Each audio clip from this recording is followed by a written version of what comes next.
Ek voel dit in die stiltes wat langer hou as voorheen. En mense se oë wat nie meer my naam verstaan nie.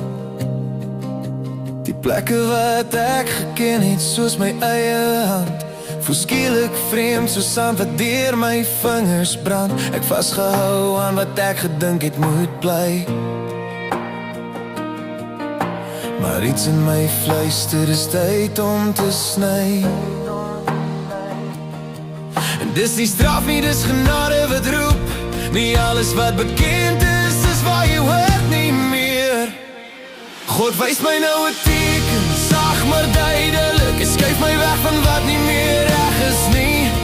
Mense en plekke wat een soos huis gevoel het, pas nie meer by waarheen hy my wil hê.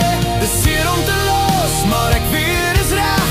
Hy maak my los vir wat nog voor lê. Al breek dit my hart, al voel ek alleen. Hy trek my aan na my volgende seisoen. Ek sien nou hoe ek kleiner geword het om te pas, in ruimtes wat nie meer plek vir my hart gehad het nie.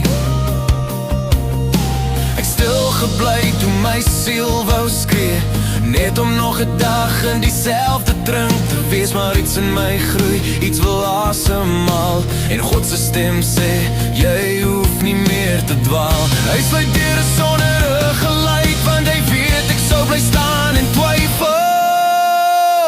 God wys my nou 'n teken, sag maar duidelik. Hy skuif my weg van wat nie meer reg is nie.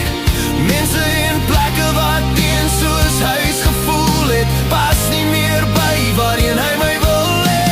Dis seer om te los, maar ek weet is reg.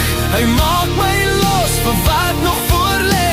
Al breek dit my hart, al voel ek alleen. Hy trek my aan na my volgende seisoen. Ek hoef nie alles te verstaan nie, ek hoef net te vertrou.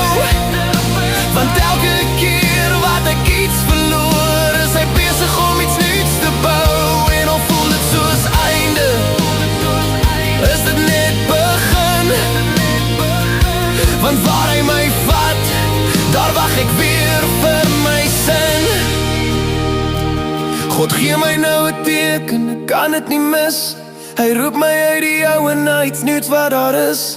Mense en plekke, ek laat dit nou gaan, want hy het iets groter vir my klaargemaak.